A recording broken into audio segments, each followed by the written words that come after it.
परसों मना रहे हो स्नान यात्रा का फेस्टिवल। कलयुग में जगन्नाथ भगवान सबसे अधिक शक्तिशाली माने जाते हैं। द्वारका, बद्रिकाश्रम, रामेश्वरम, ये सभी यात्रा ये धाम में जगन्नाथपुरी का धाम सबसे अधिक शक्तिशाली है। यह वो स्थान है जगन्नाथपुरी का धाम जिसमें भगवान जगन्नाथ या भगवान जगदीश निरंतर रहते हैं। नीलमाधव के रूप में, जगन्नाथ जी के रूप में निरंतर रहते हैं। एक दिन भी नहीं जाते। जैसे कहा जाता है ना, वृंदावनम परित्यज्य पदम एकम न गच्छति, ऐसे कहते हैं ना। वृंदावन को छोड़ करके कभी भी कहीं जाते नहीं कृष्णा, वैसे जगन्नाथ जी जगन्नाथपुरी को छोड़ करके कहीं नहीं जाते। जगन्नाथपुरी उनका अपना घर है, उनका अपना स्थान है। तो आज भी जगन्नाथ भगवान लोकल जगन्नाथपुरी के जो भक्त हैं उनके अनुसार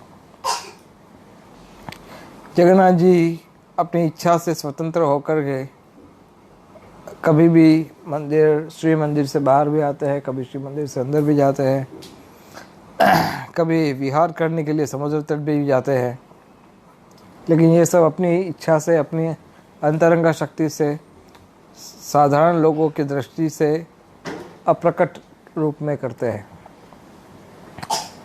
जगन्नाथ भगवान जब रोज कहा जाता है कि वो वॉकिंग करने के लिए निकलते हैं एवरीडे, आज भी आते हैं। तो लेकिन कोई उनको देख नहीं सकता है। ये वहाँ के भक्तों का अनुभव है। लेकिन हम सब भक्तों के लिए जगन्नाथ जी कृपा के स्रोत है।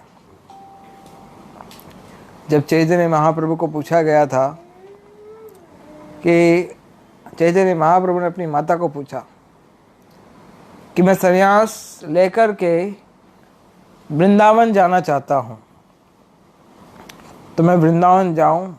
माता ने कहा वृंदावन तो बहुत दूर है। तो सची माता को पूछा तो मैं जगन्नाथपुरी जाऊँ, या तो फिर वृंदावन या तो फिर जगन्नाथपुरी, दो में से एक का चुनाव करके दो। तो सची माता ने कहा तो फिर आप जगन्नाथपुरी ही जाओ, क्योंकि जगन्नाथपुरी मायापुर से पास है। तो बोले आते जाते भक्तों के समाचार प्राप्त होते रहेंगे। उस समय आपके ऐसा तो नहीं है कि सीधा कलकत्ता एयरपोर्ट पहुंच गए और सीधा फ्लाइट लेकर के पहुंच गए जगन्नाथपुरी या वृंदावन, है ना। वहाँ पर तो लोग पैदल यात्रा करते थे, तो काफ़ी दिन लग जाते थे। तो जगन्नाथपुरी चैतन्य महाप्रभु ने चुना अपना हेडक्वार्टर। फिर जगन्नाथ जी का दर्शन किया उन्होंने। जगन्नाथ भगवान के साथ चैतन्य महाप्रभु अनेक लीलाएं की, जो चैतन्य चरितामृत में वर्णन है उसमें, जिसमें से सबसे प्रसिद्ध लीला है भगवान जगन्नाथ जी का रथ यात्रा, जो कि आप भक्त लोग मनाएंगे कुछ 15-20 दिन के बाद, है ना, 14 जुलाई को। जगन्नाथ भगवान का रथ यात्रा का बहुत सुंदर वर्णन है, किस तरह से चैतन्य महाप्रभु ने संकीर्तन मंडलियों का निर्माण किया था। अब संकीर्तन डिवोटीज है सनातन प्रभु, आपको वो जो डिस्क्रिप्शन है वो डिस्क्रिप्शन एक बार गो थ्रू करके अब इस प्रकार से डिवाइड करना चाहिए संकीर्तन मंडलियों को। उसमें पूरा डिस्क्राइब किया हुआ है, कौन गाएगा, कौन डांस करेगा। डांस करने वाले सेपरेट होते थे, बजाने वाले डांस नहीं करते थे। डांस करने वाले बजाते नहीं थे। और कुछ स्पेशल अरेंजमेंट थी कि 5 करताल के बीच में एक मृदंग, ऐसा।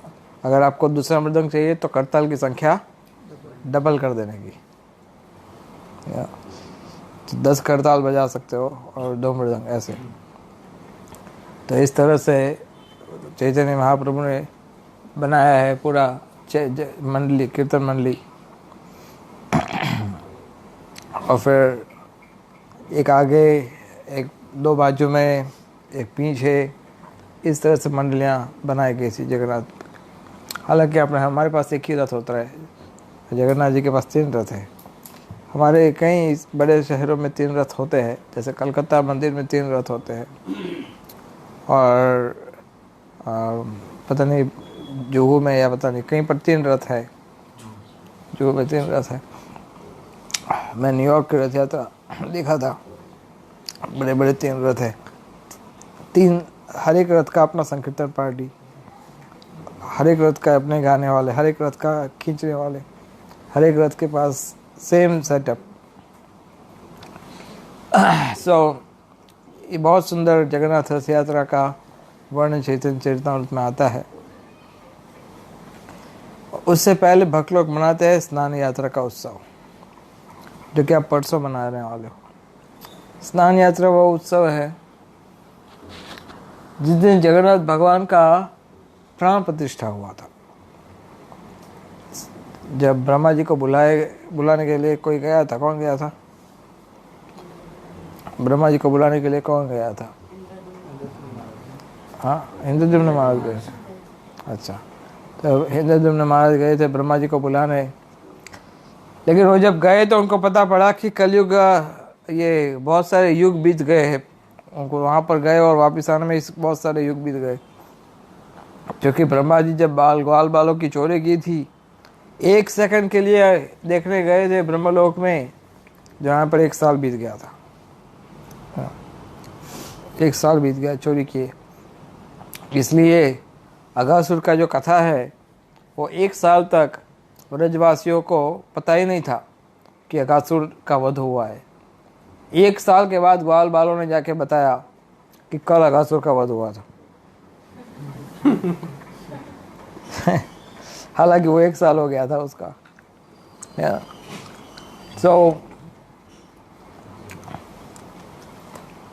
जब इंद्रद्युम्न वापस आए और उन्होंने देखा, हालांकि इंद्रद्युम्न का बड़ा परीक्षा हुआ, भगवान ने बड़ा परीक्षा किया। थे राजा अवंती के, उज्जैन के राजा थे, लेकिन सब कुछ छोड़ छाड़ करके आए थे सेटल होने के लिए जगन्नाथपुरी। जगन्नाथपुरी आने के बाद अनेक कठिनाइयों का सामना किया उन्होंने। ये पहले तो नीलमाधव अदृश्य हो गए, उनको दर्शन नहीं दिया। फिर दारू आए, दारू ब्रह्म के रूप में भगवान प्रकट हुए, लकड़े के रूप में। तो जो लकड़ा था वो किसी से उठ ही नहीं पा रहा था, इतना हैवी था।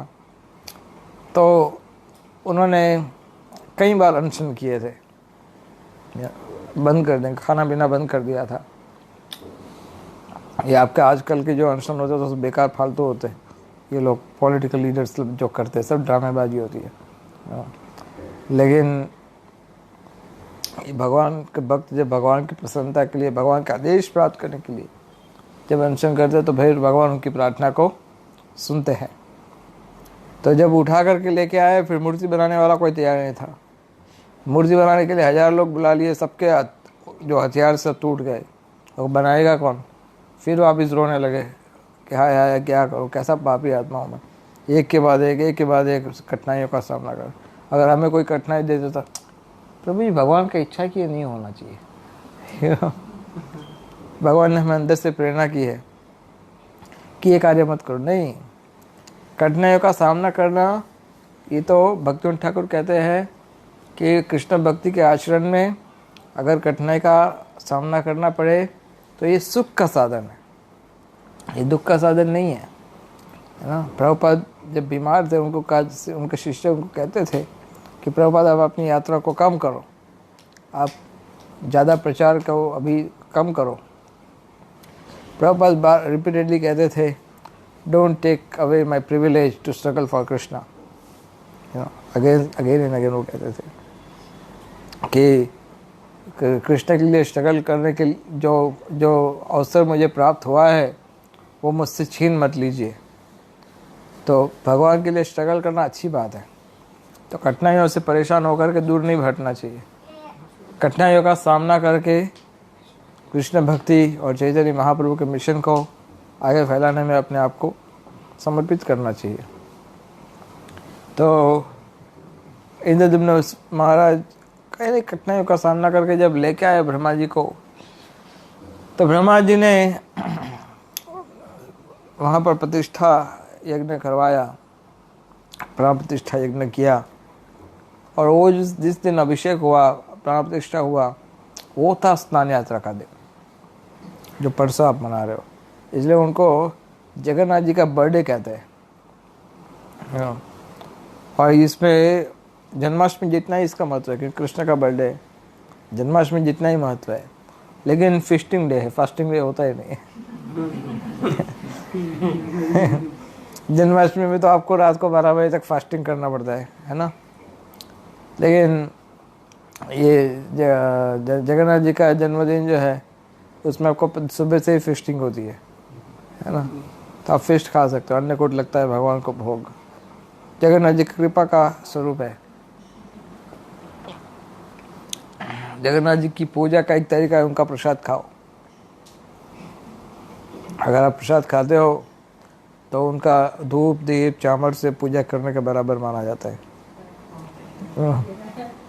अगर आप उनका प्रसाद खाते हो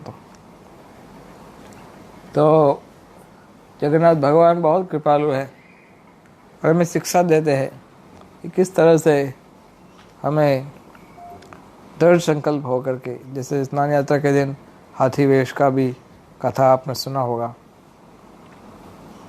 जो कि ब्राह्मण जो था, गणेश का भक्त था, उसको श्रद्धा नहीं थी जगन्नाथ जी में कि यही सबसे बड़े ईश्वर है, यही परम भगवान है। तो उनके एक जगन्नाथ जी के जो उनके भक्त थे, एक मित्र उनके, उन्होंने उनको कहा कि अगर तुम चाहो तो जगन्नाथ आपको दर्शन भी दे सकते हैं कि वही गणेश के मूल आधार है।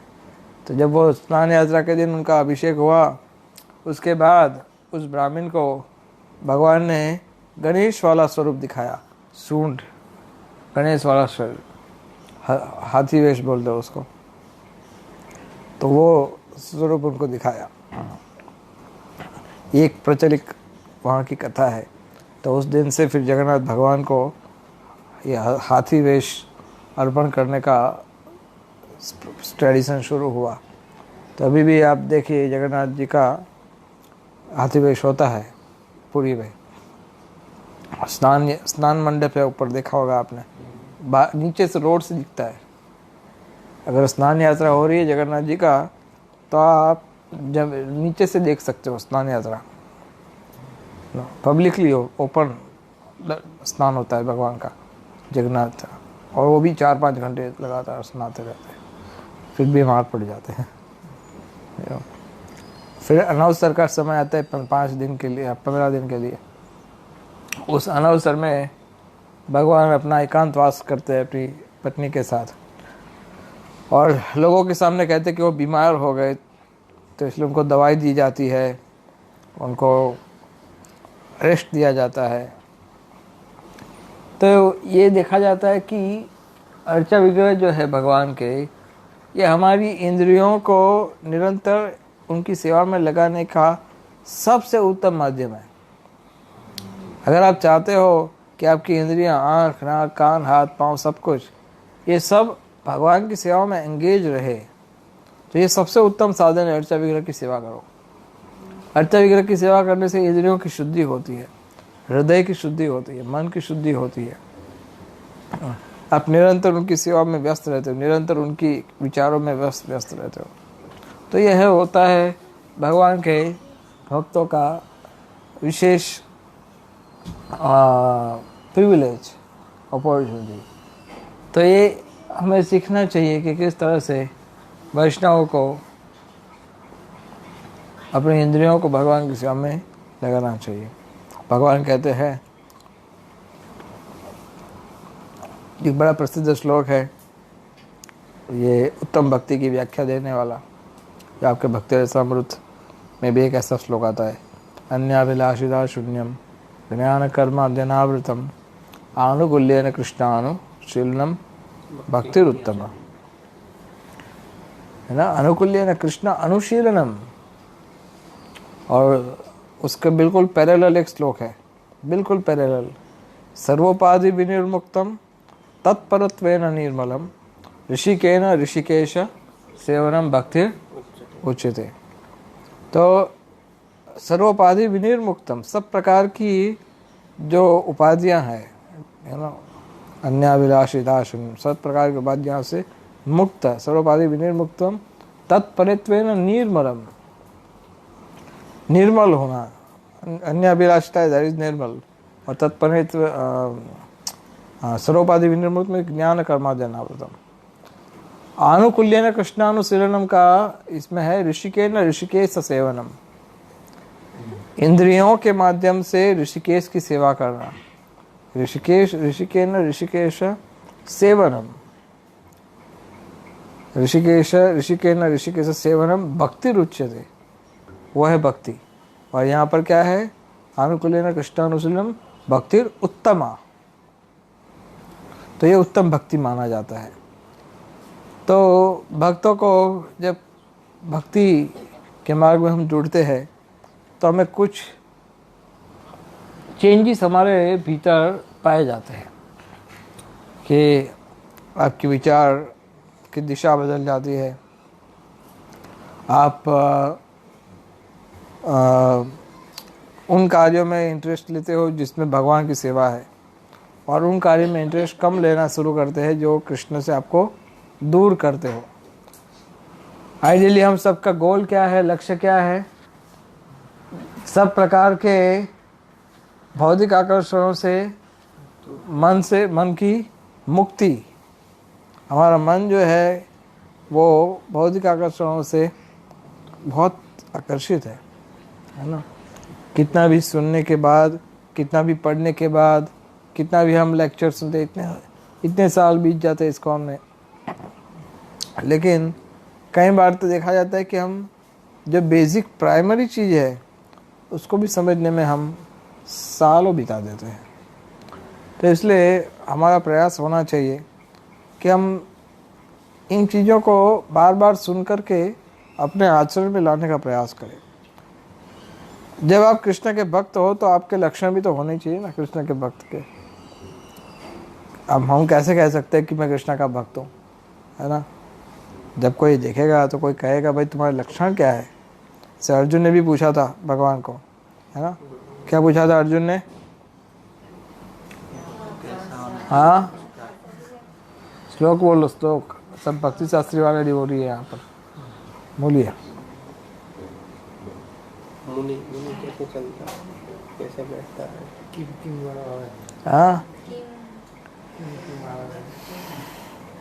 स्थित प्रज्ञस्य का भाषा।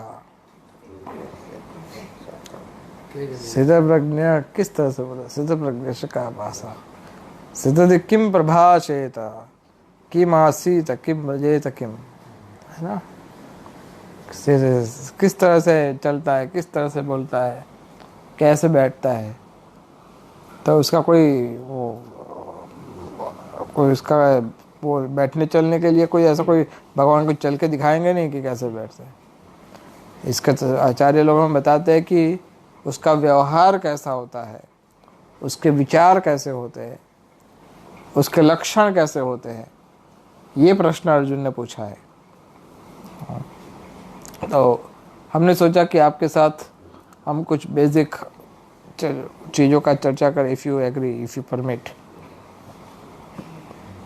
तो हम तो बेसिक चीज़ों का चर्चा करें। अगर आपको अच्छा लगता है तो आगे इसको थोड़ा विस्तार करके बताएंगे नेक्स्ट लेक्चर्स में। लेकिन मैं सोचा कि एक बार आपको इसमें से कई चीज़ तो आप ऑलरेडी जानते होंगे, लेकिन फिर मैं सोचा कि जानना एक बात होती है और फिर उसको रिफ़्रेश करना और उसको पालन करना एक दूसरी बात होती है। हाँ, तो मैं सोचा कि एक बार जानी हुई चीज़ को फिर से जान ले, और फिर उसके पालन में अगर किसी कारण हम चूक रहे हैं, अगर किसी कारण हम नहीं कर रहे हो कार्य, तो आप फिर से शुरू कर सकते हो, है ना। कुछ पॉइंट्स है जो मैं आपको समरी के रूप में 5-10 मिनट में बताता हूँ।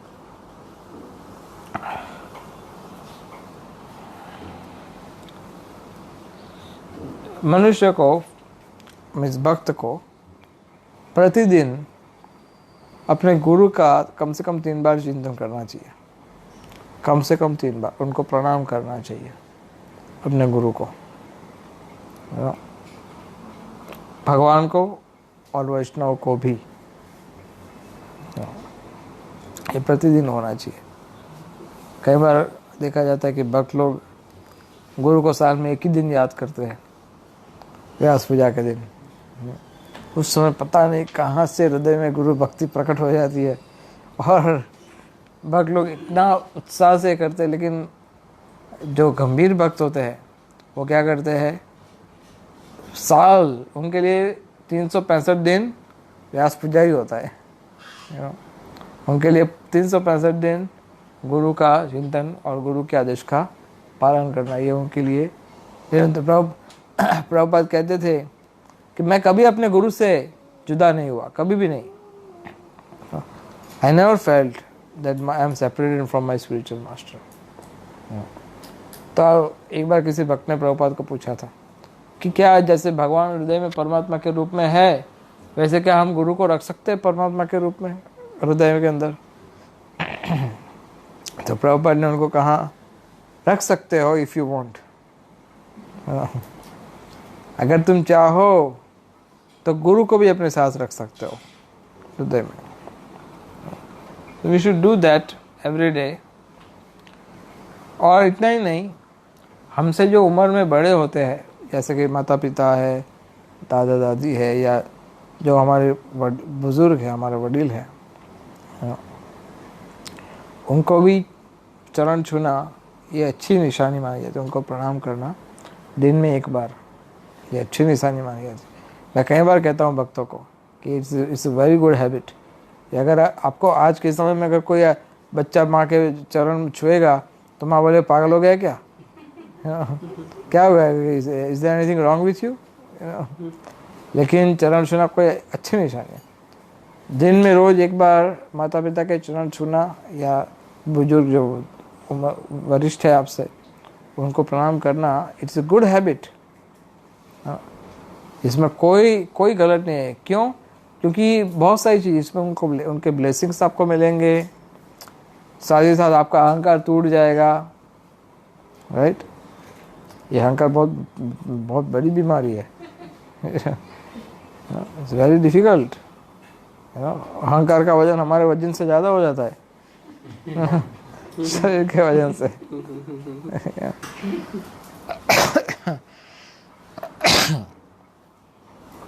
फिर प्रभुपाद ने बताए गए कुछ नियमों में एक नियम है मॉर्निंग प्रोग्राम। रोज सुबह अगर आप गृहस्थी भक्त है तो अर्ली मॉर्निंग उठने का प्रयास करना चाहिए। मंदिर वाले भक्त तो 4:30 बजे मंगला आरती उनको करना ही है, लेकिन आप घर में नहीं कर सकते हो तो कोई बात नहीं, लेकिन जल्दी उठने का प्रयास कीजिए और अपने निश्चित समय पर मॉर्निंग प्रोग्राम को पालन कीजिए। जैसे माला का जप करना, फिर अर्चा वगैरह की सेवा करना। माताओं के लिए शायद चैंटिंग सुबह के समय में ना हो पाए तो वो लोग अपनी मॉर्निंग जो हाउस होल्ड वर्क है उसको फिनिश करके they can chant their rounds. It's up to management, आप कैसे उसको मैनेज करते हो आपके स्केड्यूल को, इट्स अप टू दैट। लेकिन मॉर्निंग प्रोग्राम होना चाहिए। ऐसा नहीं कि ऑफिस कितने बजे जाने का है, 9-10 बजे जाने का है, 1 घंटे मुझे कितना टाइम लगता है रेडी होने में?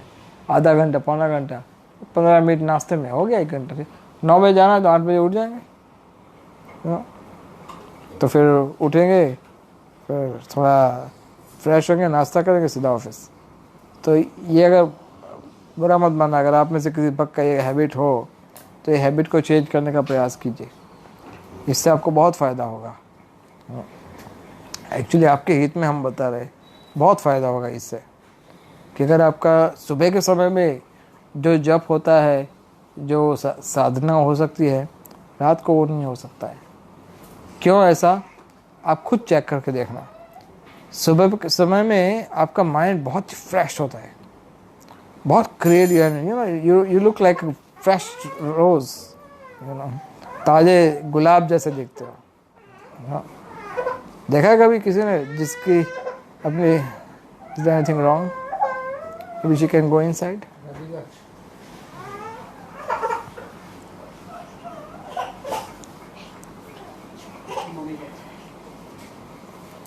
So,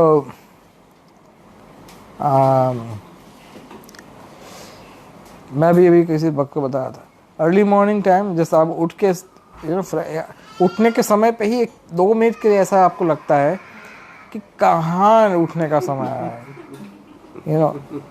ये मंगला आरती इतनी सुबह क्यों बनाई भगवान ने?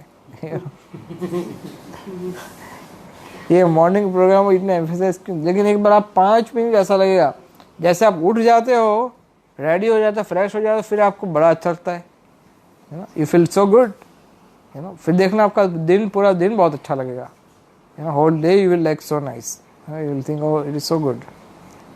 सो वी शुड ट्राई। ये देखा आपके लिए है, हमारे लिए, अपने लिए है। आपके प्रभु हमारी नींद खत्म नहीं होती तो जल्दी सो जाओ ना। कौन कहता है रात को लेट सोने के लिए? अभी भी कुछ समय पहले एक भक्त से हम बात कर रहे थे, तो बता रहे थे कि प्रभु हमारा तो रोज 11:30-12 तो हो ही जाता है, रोज हो ही जाता है।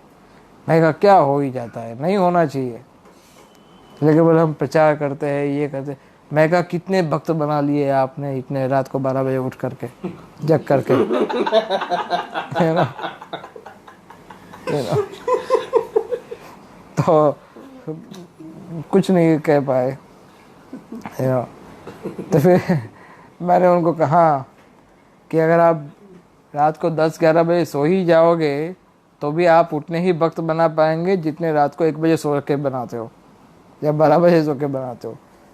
तो इसलिए changing the habit will have more efficient preaching. आपकी प्रीचिंग और एफिशिएंट होगी, स्ट्रांग होगी, अगर आप जल्दी सोने का प्रयास करते हो तो। और जल्दी सोने वाले भक्तों को 50% बीमारी अपने आप चली जाती है, जल्दी सोने वाले भक्त होते तो। It's not a joke, it's real. हमारे गुरुकुल के बच्चे रात को 7 बजे सो जाते हैं, शाम को 7 बजे, 7 o'clock दे स्लीप। भाई मैं तो ऑफिस में होता हूँ, वो 7 बजे सो जाते हैं। Anyway, you cannot sleep 7 o'clock. You are in such a wonderful city. तो कोई बात नहीं, तो आप रात को 10 बजे सो जाइए, 10:30, max 11, that's it, no more than that. 11 means light off, लेटे हुए, finish, 11 बजे। इस तरह से प्रयास करना चाहिए। फिर just I take few more, ऐसे तो लिस्ट तो हमने बनाया लंबा है, I just take 2-3 more। फिर सुबह उठ कर के जो फर्स्ट ड्यूटी होनी चाहिए मॉर्निंग ड्यूटीज में, वो होता है शौचम, क्लीनलीनेस। ये नहीं कि उठो फिर 10-15 मिनट टाइम वेस्ट करो, फिर इधर उधर घूमो, ये करो, 1 घंटा ऐसे बिगाड़ो, फिर बाहर जाके दूसरे रूम में सो जाओ, फिर तीसरे रूम में सो जाओ, फिर चौथे रूम में सो जाओ, है ना? उठने के बाद the first thing one is suppose to do, उठने के बाद सबसे पहला काम है brush your teeth and take bath. आपके ब्रश करो टीथ को और स्नान करो। आई ऑल्सो सजेस्ट कि अगर जो लोग शेविंग करते हैं, शेविंग भी स्नान से पहले हो जाए तो बेस्ट, क्योंकि शेविंग करने के बाद स्नान करना it's considered to be requirement. Shaving करने के बाद स्नान करना ही पड़ता है, so try to do it in the morning before you take bath. Cannot do it then anytime during the day, जब आप स्नान करते हो दूसरी बार, उस समय शेविंग कर लो, तो at least you can have another bath, so that is the idea। जब कभी भी anybody pass stool must take bath। जब भी शौच क्रिया करने के पश्चात, कई बार तो हमने देखा है कि भक्त लोग कहते हैं प्रभु ये आपने तो कहा था 2 ही बार स्नान करने का, तो हम तो 2 बार स्नान करते हैं। लेकिन पेट खराब हो गया, या फिर अगर आपको दिन में कभी भी किसी भी समय पर शौच क्रिया नेचर कॉल है, तो इसमें तो आप कैसे मना कर सकते हो। तो उसके बाद स्नान करना आवश्यक है। इसलिए हम भक्त लोग कभी, आप लोग देखा होगा, आप भक्तों ने कभी ये नहीं कहते कि मुझे नेचर कॉल या शौच क्रिया है। They never say, if they want to get fresh they say I want to take bath, I want to take bath. They don't say that I want to go to toilet or latrine. They don't say that. They say I want to take bath. मुझे स्नान करने जाना है। इसका अर्थ होता है कि उनको शौच क्रिया के लिए जाना है।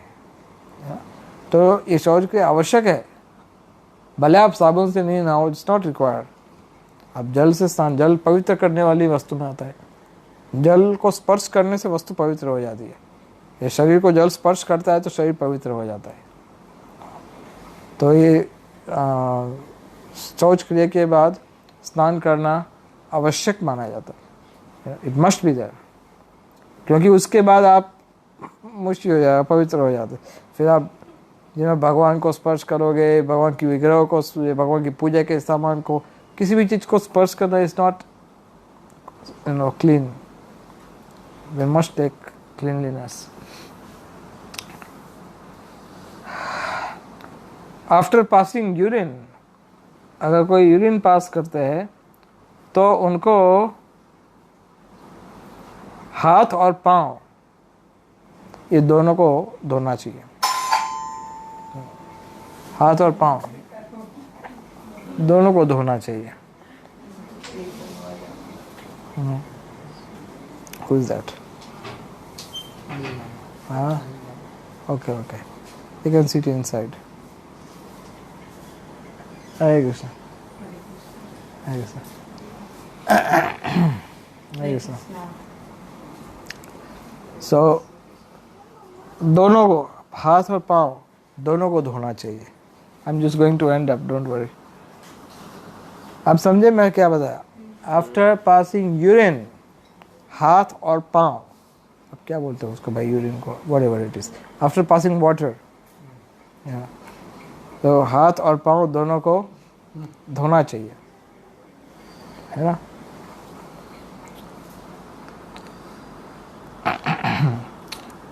भोजन लेने से पहले और भोजन लेने के बाद हाथ और पाँव दोनों धोना चाहिए, और भोजन लेने के पश्चात मुख प्रक्षालन भी आवश्यक है। आप कहोगे प्रभु भोजन तुमने लिया था, पाँव को क्या लेना देना।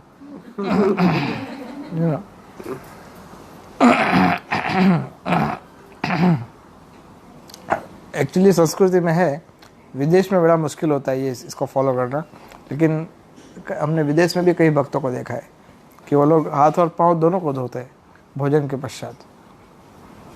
सो वी मस्ट वॉश इट, हाथ और पाँव, before and after taking meal, prasad. Just I am adding one thing कि भोजन और जल कभी भी खड़े खड़े नहीं लेना चाहिए। भोजन और जल हमेशा बैठ करके ही लेना चाहिए।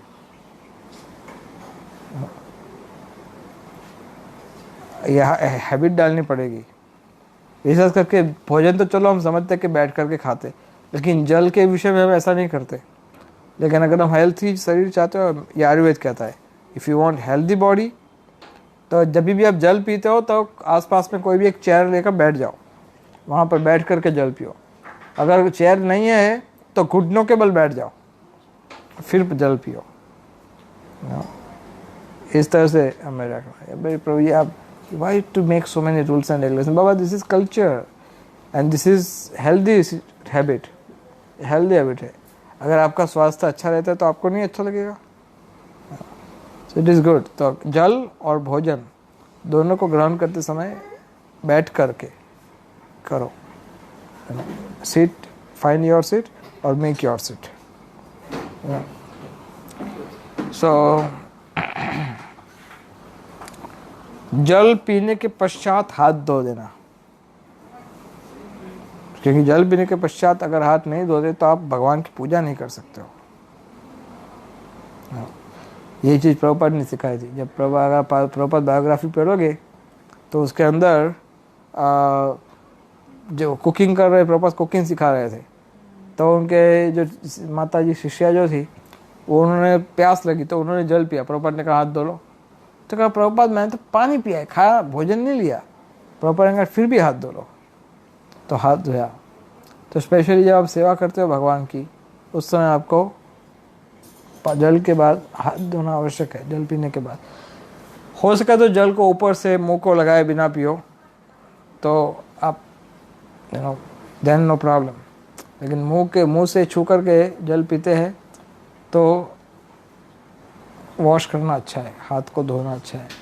There many such subtle rules जितने आप पालन कर सकते हो, दैट इज गुड फॉर अस।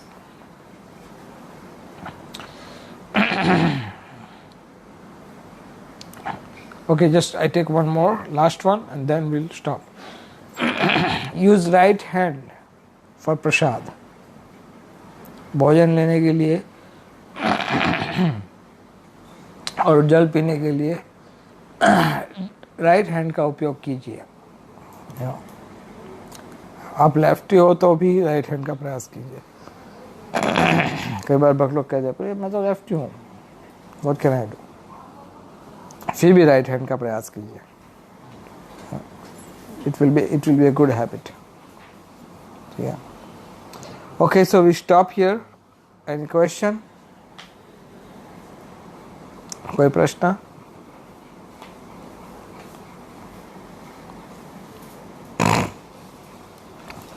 जगन्नाथ जी का स्थापना किया था, तो ये जगन्नाथपुरी में वहीं सबसे पहले से, जगन्नाथपुरी में सबसे पहले राजा इंद्रद्युम्न ही थे। और फिर उन्होंने जो मूर्ति लाए थे, उस मूर्ति में फिर उन्होंने शीला, ब्रह्मा जी के, नारद मुनि के कहने से शीला उनके उदर में प्रस्थापित की मूर्ति भीतर, शालिग्राम शिला। और वो शालिग्राम शिला जो है वो ब्रह्मा जी के समय से अभी भी चल रहा है, अभी भी चल रहा है वो शिला। वही शिला जो ब्रह्मा जी ने दिया था, वही शिला अभी भी चल रहा है ब्रह्मा जी के समय से, स्टिल गोइंग ऑन। जो इंद्रद्युम्न स्वामी महाराज ब्रह्मा जी को लेने गए तो वहाँ यहाँ पे तो बहुत सारे दिन निकल गए थे, ये जी युग निकल गए, युग निकल गए। तो जगन्नाथ जी जो मूर्ति उन्होंने नीचे यहाँ पे बनाया था, तो वो ऐसी थी। हाँ, उसका एक्चुअली लंबा हिस्ट्री है। यहाँ पे ही रहेगा। हाँ, यहाँ पर मूर्ति बनाई थी, उसका एक लंबा हिस्ट्री है। जो स्थान पर ये मूर्ति बनाया था वो स्थान एक्चुअली गुंडीचा है। गुंडीचा मूर्ति का पूरा जो स्थापना, वो उनका जो विग्रह बनाने का काम, ये सब गुंडीचा मंदिर में हुआ था। गुंडीचा के जो स्थान है, उस स्थान पर फिर बाद में वहाँ उस स्थान पे मंदिर बनाया गया, लेकिन वो स्थान पे ये सब लीला हुई, ये मूर्ति का बनाने का काम ये सब उधर हुआ था। और जब ब्रह्मा जी के पास गए थे तब उन्होंने वो स्थान को सील लॉक करके गए थे ताकि कोई इसको छू ना पाए। और वो बिल्कुल फॉरेस्ट के अंदर था, कोई इसको देख भी नहीं सकता था, फॉरेस्ट के अंदर था। और जब फिर वो वापस आए तो एक गुंडीचा के वहाँ पर मूर्ति बनाई और उसके सामने श्री मंदिर बनाया। तो श्री मंदिर खाली था और गुंडीचा में विग्रह थे। तो वो जो श्री मंदिर था, जो अभी का मुख्य मंदिर है, वो मंदिर फिर बाद में गल माधव ने ले लिया था, दूसरा राजा आ गया था, युग बदल गया था। हाँ, तो फिर गल माधव और इनके बीच में थोड़ा झगड़ा हो गया था कि बोले कौन है सही में, कौन है ये मंदिर का मालिक। तो बहुत समय के पश्चात फिर एक कौआ जो काकभूषणी है, वो उस समय थे जो उपस्थित, और फिर यहाँ पर उपस्थित थे। तो ये दोनों साक्षी थे। उन्होंने बताया, एक ऋषि थे, उन्होंने बताया ऐसे इंद्रद्युम्न महाराज हिमालय की यात्रा किया था। आप सोचिए, अपने बनाए हुए मंदिर में भगवान जगन्नाथ जी की स्थापना करने के लिए इस मंदिर का पजेशन तो लेना पड़ेगा ना। जो श्री मंदिर है उसका पजेशन तो लेना पड़ेगा। तो गल माधव के हाथ में, वो तो पजेशन दे नहीं रहा था। नारद मुनि ने आके बोला तो भी नहीं माना। फिर ऋषियों के पास गए और उनको यश करने के लिए कि हाँ यही राजा है, ये प्रमाणित करने के लिए जगन्नाथपुरी से पैदल चल के हिमालय गए एक ऋषि के पास। हिमालय में ऐसे 3-4 जगह, इधर जाओ वो सरकारी काम जैसा, इधर गए वो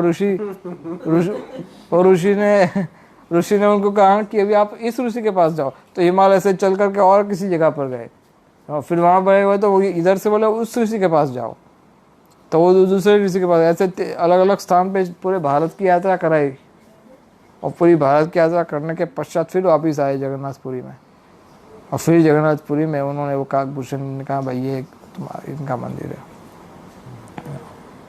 और फिर बहुत सारी पहले पुरानी सब बातें बताई, और जो वही मैच हो रही थी जो ये राजा ने बताया था, तब जाके वो राजा मानने को तैयार हुआ कि ठीक है ये मंदिर आपका है। सो देयर सो मैनी, अगर आप, I just went through the whole story, तो बहुत बहुत बड़ा स्टोरी है ये, तो मुझे सो मच, इतना कष्ट दिया था, आई मीन कितना कष्ट लिया था इंद्रद्युम्न महाराज ने, बहुत कष्ट लिया। ये आपके उड़िया भाषा में एक टीवी सीरियल बनाई थी कुछ लोगों ने, जिसमें 100% स्टोरीज को कवर करने का प्रयास किया गया है पूरा टीवी सीरियल के रूप में।